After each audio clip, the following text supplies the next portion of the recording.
seorang sahabat yang mulia membaca Al-Quran fi mirbadihi, di pengolahan susunya. Tatkala beliau membaca Al-Quran fi jawfil laili, pada malam hari, jawfil laili itu berarti tengah malam lah ya, habis isya sampai 1 jam 2 jam 3. Tatkala beliau sedang membaca Al-Quran, jalat farhu, kudanya itu lompat-lompat. Jalat itu arti katanya ada menampakkan, malah menampakkan perilaku yang tidak biasa.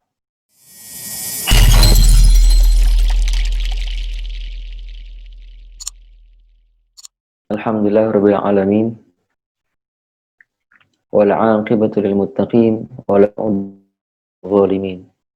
Rabbi shrah li sadri wa yassir li amri wahlul 'uqdatam min lisani yafqahu qawli.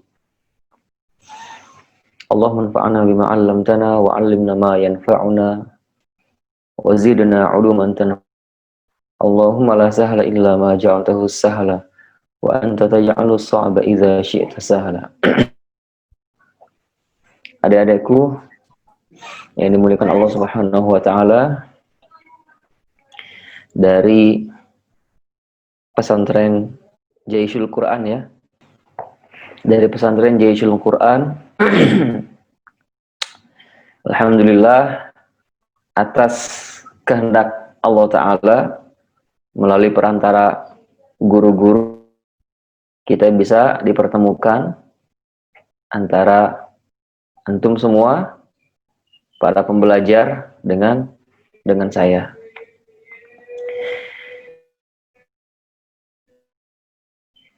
Tema yang diusulkan tentang belajar Al-Quran.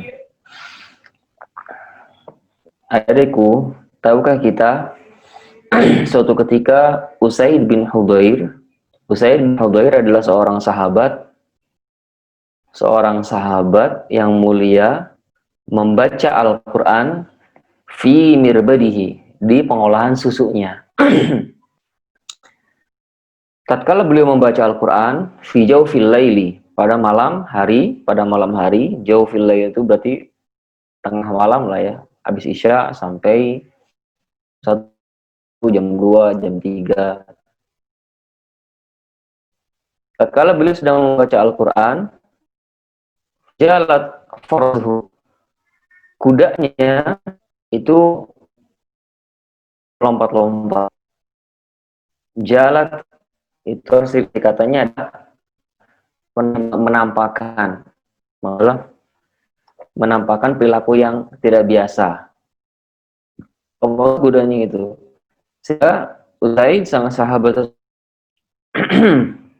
tes suara dari 1 sampai 9 berapa nilainya? Ada suaranya?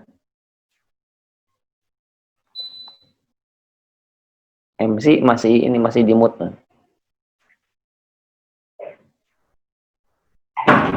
Coba cek suara dulu, nanti takut suaranya nggak ada. Ada suaranya, ada? Oke. Sampai di mana tadi? Salah seorang sahabat ya, yang bernama siapa? Usaid bin Hudhair. Beliau adalah sahabat Rasulullah SAW yang mulia, yang dari beliau kita belajar tentang keutamaan membaca Al-Quran dengan menggunakan tajwid. Cerita yang mungkin jarang dikenal, karena hadis ini ada dalam kitab At-Targhib wa Tarhib Imam Al-Munziri, di bab tentang keutamaan membaca Al-Quran bersanad. Beliau membaca Al-Quran di tempat pengolahan susu pada malam hari. Tapi saat beliau membaca, kudanya lompat-lompat. Tandari yang gembira lah mungkin kalau kita mah ya. Kemudian setelah itu beliau pun menghentikan bacaannya, berhenti bacaan. Kudanya juga berhenti. Beliau berhenti, kudanya juga berhenti. Kemudian setelah itu beliau baca lagi, ngelanjutin. Lompat-lompat lagi kudanya. Oh, gimana lah. Gimana sih kuda lompat-lompat, kan kita kebayang lah ya, film-film action atau film-film kartun gitu. Kemudian dia pun menghentikannya, kudanya berhenti. Tatkala ngelihat kudanya berhenti, beliau melanjutin lagi baca Al-Quran, lompat-lompat lagi. Sampai beliau pun mengatakan, itu antaqa Yahya. Aku pun khawatir kuda tersebut itu mengenai Yahya. Mengenai Yahya. Yahya itu adalah putranya. Putranya Usaid bin Hudayr. Akhirnya, karena dia khawatir kuda tersebut ngabadug istilahnya, nyenggol atau misalkan mengenai Yahya putranya, beliau pun keluar dari tempat pengolahan susu tadi, keluar menghampiri putranya untuk memindahkan ke tempat yang lebih aman pastinya. Tapi sesuatu yang tidak biasa terjadi. Apa itu? Falamma kharajtu, ketika aku keluar, faidza mislu zullati fawqa ra'si. Aku melihat ada seperti naungan di atas kepalaku. Pas dia keluar ya, aku melihat seperti ada naungan di atas kepalaku. Fiha amsalus suruji. Di dalam gumpalan awan tersebut itu seperti ada lentera-lentera. Amsalu as-suruji. Amsalu jama dari kata misal, seperti, seumpama. As-suruji jama dari kata siroj. Siroj itu lentera. Seperti ada lentera-lentera gitu berterbangan. Arojat fil jawi, naik ke atas, hatta ma'aroha, sampai aku pun tidak melihatnya lagi. Apa tadi? Ketika dia keluar, tiba-tiba dia melihat pemandangan yang aneh. Di atasnya itu ada awan ya, dan di dalamnya itu ada banyak lentera-lentera. Naik sedikit-sedikit ke atas, sampai tidak kelihatan lagi. Langsung beliau pun mengatakan, fagodautu ila Rasulillah. Aku pun bergegas menemui Rasul. Maka tatkala beliau menceritakan apa yang akan terjadi, diceritakan tuh, ya Rasulullah, innama ana al-barihah, aku ketika tadi malam itu membaca Al-Quran di tempat pengolahan susuku, aku melihat kudaku bersikap yang tidak biasanya. Begini dan begitu disebutin. Sampai Rasul, Iqra' ya ibn Hudayr. Iqra' ya ibn Hudayr. Iqra' itu artinya adalah lanjutkan, istamir ya ibn Hudayr. Lanjutkan. Akhirnya setelah aku membaca, kata Ibn Hudayr, aku pun khawatir dia kena sama putraku. Akhirnya aku pun menghentikan bacaanku. Itu berlangsung kurang lebih 3 kali seperti itu. Aku baca, aku udah lompat-lompat. Aku berhenti, aku udah berhenti. Aku baca, lompat-lompat. Aku berhenti, aku udah berhenti. Dan begitu seterusnya sampai 3 kali. Sampai aku pun pas pengen keluar memindahkan putraku, aku melihat ada seperti ada awan, di dalamnya ada lentera. Cerita sama Rasul kayak gitu. Apa tanggapan Rasul? Kemudian Rasul pun menjawab, tahukah engkau apa yang engkau lihat tersebut? Kemudian Ibnu Hudayr menjawab, Allah wa Rasuluhu a'lam. Allah dan Rasulnya saja yang maha mengetahui. Tilkal malaikatu. Apa? Tilka al malaikatu. Itu adalah malaikat. Astami'u ila qira'atika. Yang sedang mendengarkan kepada bacaan Al-Qur'anmu. Tilka malaikatu. Tilka itu menunjukkan kepada sesuatu yang jauh tapi untuk muannas. Tilkal malaikatu. Tastami'u fi'il mudhari berarti artinya adalah sedang. Yang sedang atau akan, tapi di sini maksudnya adalah sedang mendengarkan bacaan Al-Qur'anmu. Masya Allah. Falau qara'ta, kata Rasul melanjutkan, kalau engkau melanjutkan bacaannya, atau engkau menyelesaikan bacaannya, la asbahat yarahan nasu ma tastatiru minhum, maka niscaya orang-orang akan melihat sesuatu yang harusnya terhalang dari pandangan mereka. La asbahat, maka akan menjadi yarahan nasu, orang-orang melihat dia, malaikat tadi, ma tastatiru minhum, yang harusnya tersitar dari mereka, terhalang dari pandangan mereka. Masya Allah, keren. Coba antum bayangin. Adik-adik semua yang ada di sini membaca Al-Quran. Kapan waktunya, kapan saja bisa.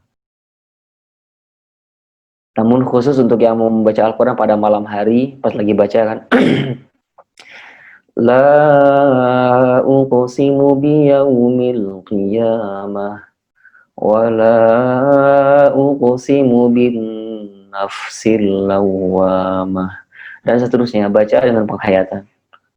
Terus dia nikmati bacanya itu, setiap ayat 5 ayat dibaca, dia nikmati. Udah. Ternyata ada semut di sekeliling mendengarkan. Ternyata ada apa namanya, misalkan ada malaikat apa namanya yang tadi di sekeliling apa sekitaran dia, tertarik, suara siapa ini yang indah ya, suara siapa ini yang indah ya. Akhirnya malaikat itu pun menghampiri rumah mulia tersebut. Ya, jadilah rumah tersebut itu dikelilingi sama malaikat. Ngarang aja, yang enggak ngarang lah. Ini kan ada apa namanya, ada hadisnya. Dan hadis ini sangat masyhur kalau untuk orang-orang yang sering mengamalkan tilawah Al-Quran pada malam hari. Ini salah satu motivasinya. Nah, baca Al-Quran. Oke, sekarang muncul pertanyaan besar. Bacaan Al-Quran yang seperti apa, adik-adikku yang tercinta, dan semua para ustadz-ustadz yang ada di sana? Bacaan Al-Quran yang seperti apa? Maka pastinya adalah bacaan Al-Quran yang sesuai dengan SOP-nya, standar operasional prosedur, yang sesuai dengan standar talakiannya, dan bukan bacaan Al-Quran yang sekedar baca. Innal ladzina kafaru sawaun alaihim, atau kul huwallahu ahad, yang kayak gitu. Kenapa? Karena bacaan Al-Quran cuma ada dua. Bacaan Al-Quran yang mana ketika orang membacanya berada pada level gugur kewajiban dia sebagai seorang muslim yang wajib mengimani Al-Quran, yang otomatis mengimani keseluruhannya, termasuk juga dia harus bisa membaca Al-Quran. Kenapa harus bisa? Kan sholat dia baca pakai Al-Quran. Kalau sholat nggak ada bacaan Al-Quran, atau misalkan bacaan Al-Qurannya dia jelegar-jeleger, tabrak sana tabrak sini, yang harusnya panjang dipendekin, pendek dipanjangin, gunnah nggak ada, ya, dan seterusnya. Huruf sin ketukar sama sod, ihdinas sirotol mustaqim, dia dibaca mus sod, yang harusnya lam tipis menjadi tebal, kul huwallah, jadi kul huwallah, lamnya ketarik tetap monyong, dia kul, ngucapin lam sukunnya di bibir masih monyong, jadi rusak dia. Oke. Nah, bacaan yang pertama adalah bacaan orang yang sifatnya itu gugur kewajiban dia sebagai seorang muslim yang harus membaca Al-Quran dan mempelajari Al-Quran. Bacaan yang kedua adalah bacaan ahli Al-Quran. Maka dari sini mempelajari Al-Quran itu adalah sebuah kewajiban untuk seorang muslim. Namun menjadi ahli adalah pilihan. Lagi-lagi, mempelajari bacaan Al-Quran, bisa tahu ini huruf alif, ba, ta, sa, gini bacanya begini, bacanya begitu. Itu adalah sebuah kewajiban. Namun menjadi ahli, menjadi mahir adalah pilihan. Ini makhrajnya dari sini, sifatnya begitu, ini tebal, ini tipis, ini guna sekian, ini misalkan mad sekian, ini namanya fathah, ini namanya imalah, ini namanya bla bla bla bla bla bla. Udah panjang. Oke. Nah, sekarang kita akan sambungkan dengan hadis yang lain. Adik-adikku yang dimuliakan Allah Subhanahu wa taala dan beserta para asatidz yang ada di sana. Tatkala Rasulullah Shallallahu alaihi wasallam bersabda, hadis yang sangat masyhur, khairukum man ta'allamal Qur'ana wa 'allamahu. Sebaik-baik kalian adalah orang yang mempelajari Al-Qur'an dan mengamalkannya. Coba kita lihat. Sebaik-baik kalian adalah orang yang mempelajari Al-Quran dan mengamalkannya. Ini apa kita nggak termotivasi gitu untuk menjadi sebaik-baik orang? Dan bukan sebaik-baik kalian adalah orang yang juara olimpiade, juara matematika, juara fisika, seorang ahli ini, ahli itu segala macam, bukan.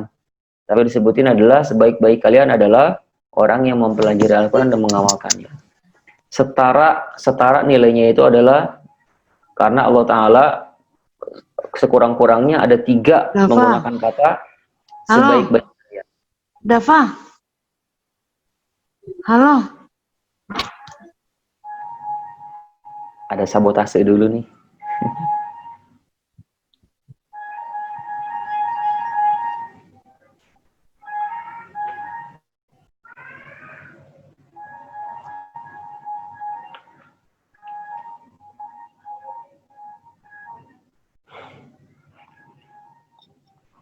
Gimana? Udah siap? Lanjutin? Ya, apa tadi ada Oh, ada jaringan luar masuk.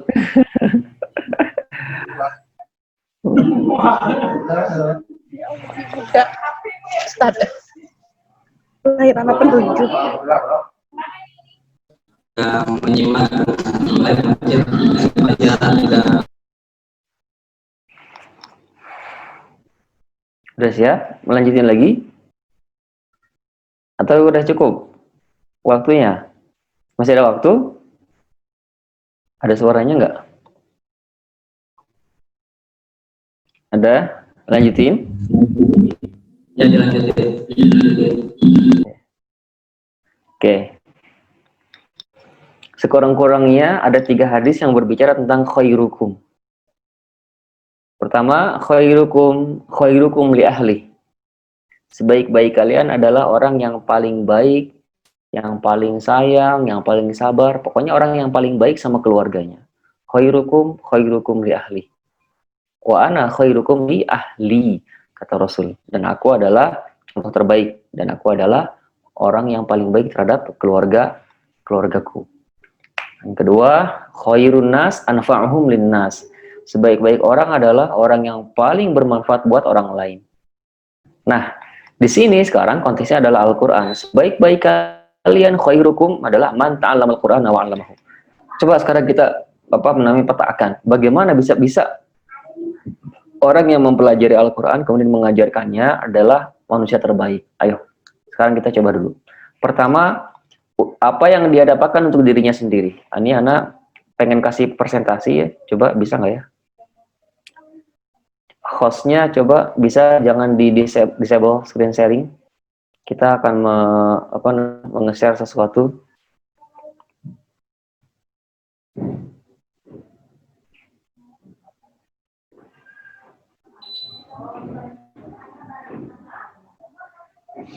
Coba settingan ini share screen-nya jangan di disable biar kita bisa menampilkan sesuatu.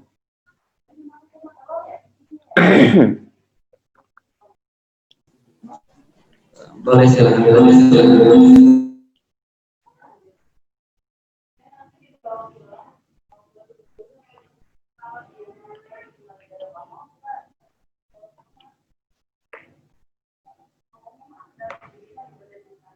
Ini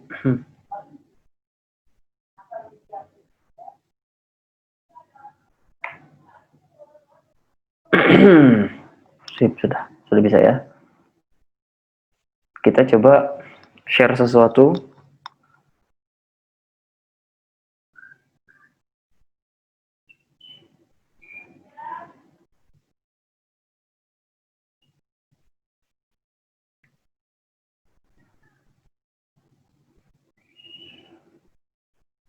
Temanya adalah menginstal Al-Quran di dalam hati. Kita coba ambil satu persatu hadis-hadis yang berkaitan tentang terjemahan arti kata sebaik-baik kalian adalah orang yang mempelajari Al-Quran dan mengamalkannya. Kita coba. Pastinya sangat banyak sekali, tapi sekarang kita ambil salah satunya saja. Mewakili untuk setiap kategori. Hadis pertama adalah Rasul bersabda, siapa yang membaca Al-Quran satu hurufnya diganjar 10 pahala. Pertanyaannya adalah, huruf yang seperti apa? Apakah huruf yang dal berubah menjadi ta, malik yaumid, din, di sana ada huruf ta-nya, ataukah sin yang ketika jadi sod, wa rusulihi, sulihi, dan tidak sulihi, sin dalam posisi tipis. Kalau dia tebal maka dia akan menjadi sod, atau yang lain-lainnya. Ataukah bacaan sebagaimana yang, inilah tema kita nih, bacaan sebagaimana bacaan tersebut kita dapatkan dari guru kita, diajarkan huruf per hurufnya tuh dari guru sampai ke Rasul Shallallahu Alaihi Wasallam.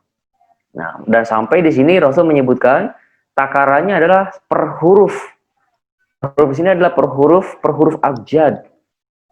Alif satu huruf, lam satu huruf, mim satu huruf. Oke. Pertanyaannya adalah bacaan yang seperti apa? Itu satu. Sekarang yang kedua. Untuk orang yang mau menghafal Al-Quran. Di hari akhir dia adalah berada pada level tertinggi di derajat surga. Sehingga ketika dia diminta untuk bacalah Al-Quran, naiklah sebagaimana engkau kemudian tartilkanlah sebagaimana engkau tartilkan Al-Quran di dunia. Karena kedudukanmu adalah di ayat terakhir yang engkau baca. Dia baca satu ayat, naik satu derajat. Baca lagi satu ayat, naik satu derajat. Baca lagi satu ayat, naik satu derajat. Dan orang yang paling berbahagia saat itu adalah orang yang menyelesaikan seluruh Al-Qurannya. Dari awal Al-Quran sampai akhir Al-Quran. Dan orang yang paling menyesal adalah orang yang tidak sampai kepada garis finish di level tertinggi. Ini berkaitan sama menghafal berarti. Dan ini tidak terbatas usia. Ini tujuannya bukan hanya kepada anak-anak, tetapi kepada siapapun yang ingin level tertinggi di surga. Oke. Kemudian, berikutnya. Perumpamaan orang yang membaca Al-Quran itu adalah seperti buah utrujah. Buah utrujah adalah buah yang manis rasanya, harum wanginya. Orang yang muslim yang membaca Al-Quran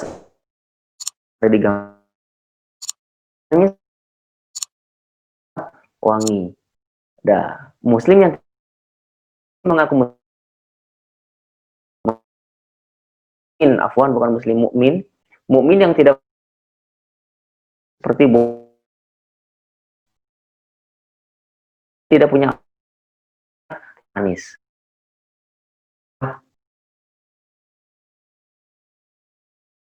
Adalah majaz, kiasan bukan yang sesungguhnya, dia seperti buah misalkan, bukan.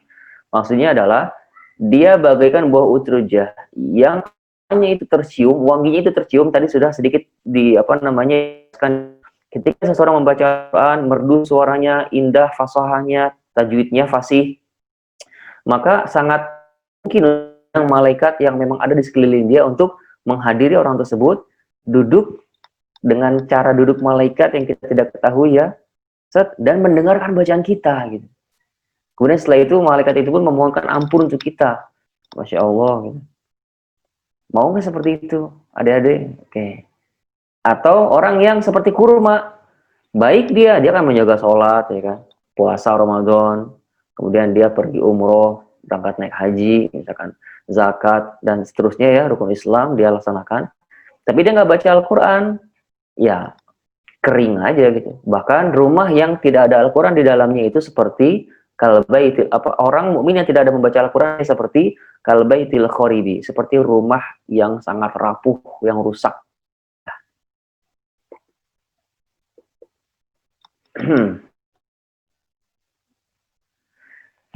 Kita sementara mungkin ini adalah yang terakhir, biar kita perluas dengan materi yang lain. Itu tadi dia dapatkan ya, posisi yang sangat mulia, baik di dunia ataupun di akhirat.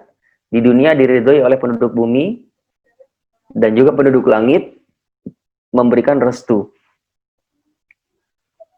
Di dunia diridhoi, penduduk langit mendoakan. Oke. Di langit dia masyhur. Oke. Nah, sekarang keluarganya dapat apa? Bahkan keluarganya pun kita lihat, setelah Allah mengangkat orang tersebut sebagai keluarganya, kita lihat. Mau nggak jadi keluarganya Allah? Oke. Kita lihat. Innalillahi ahlina minan nas. Innalillahi, bukan inna lillahi, tapi innalillahi. Inna tidak pakai pemanjangan mad ya. Sesungguhnya Allah itu punya keluarga di golongan manusia. Para sahabat bertanya, ya Rasulullah, siapakah mereka itu?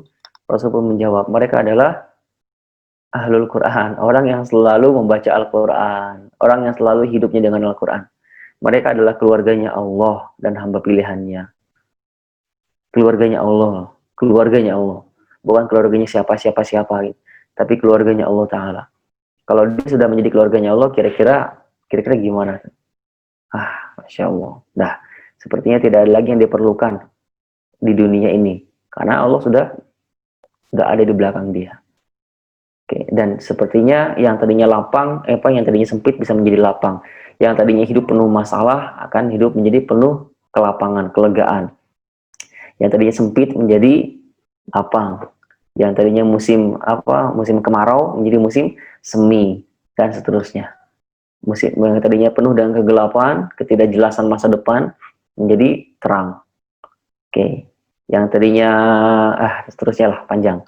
Oke. Orang tuanya dapat apa? Bahkan bukan cuma dia aja yang dapat, tapi orang tuanya juga dapat. Apa itu? Kelak pada hari di mana semua amalan itu dibalas, maka Allah Ta'ala itu akan memanggil orang tua seorang penghafal Quran. Orang tua dari anak penghafal Quran.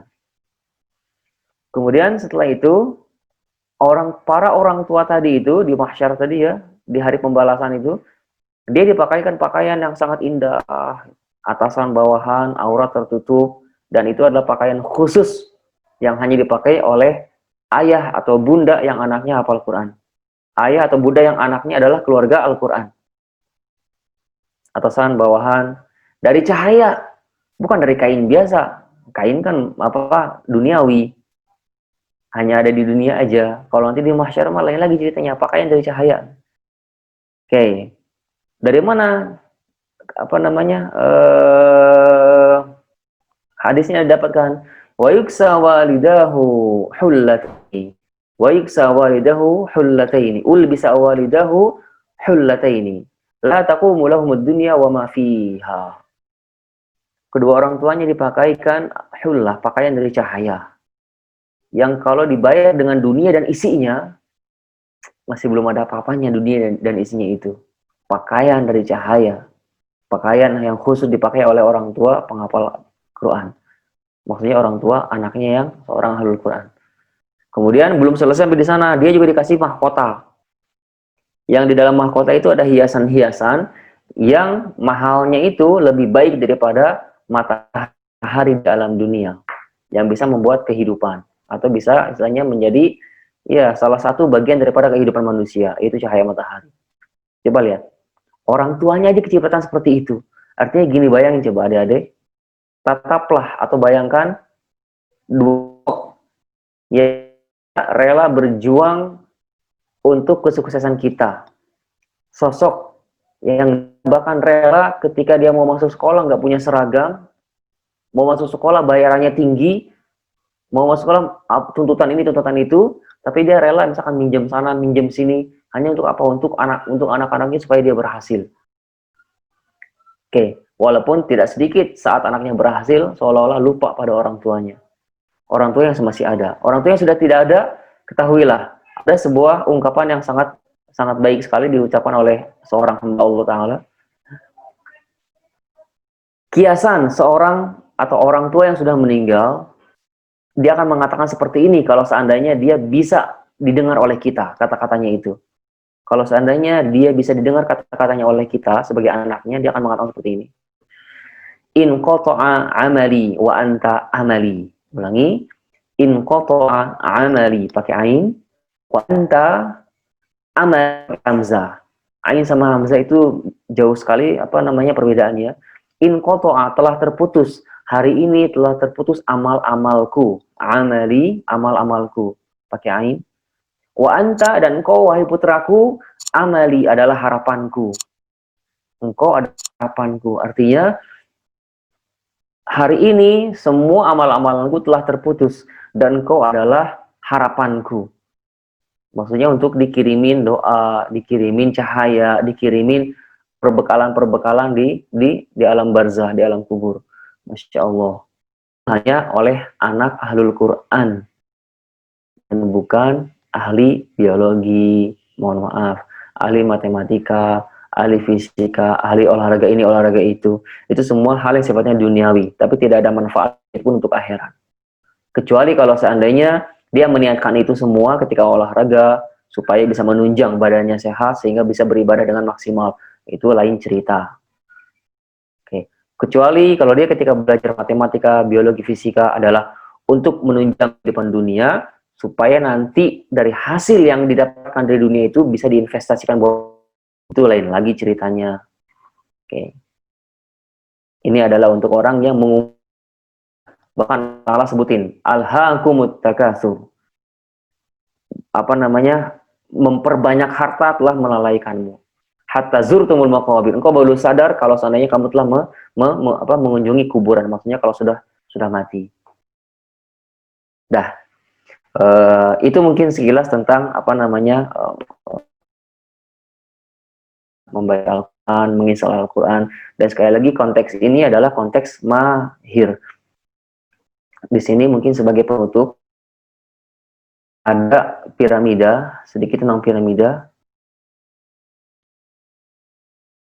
Untuk kita berada di level 1, itu adalah bagaimana, kalau kita pengen belajar tajwid ya, ini adalah step-stepnya, insya Allah step-step terbaik ini.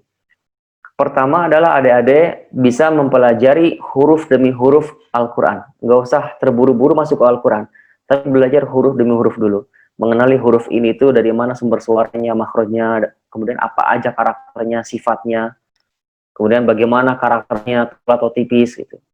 Dah, dari huruf A sampai Ya. Kalau sampai huruf tersebut udah tersambung sampai ke Rasulullah SAW, maka enak sekali, mudah sekali kita melanjutkan untuk level berikutnya.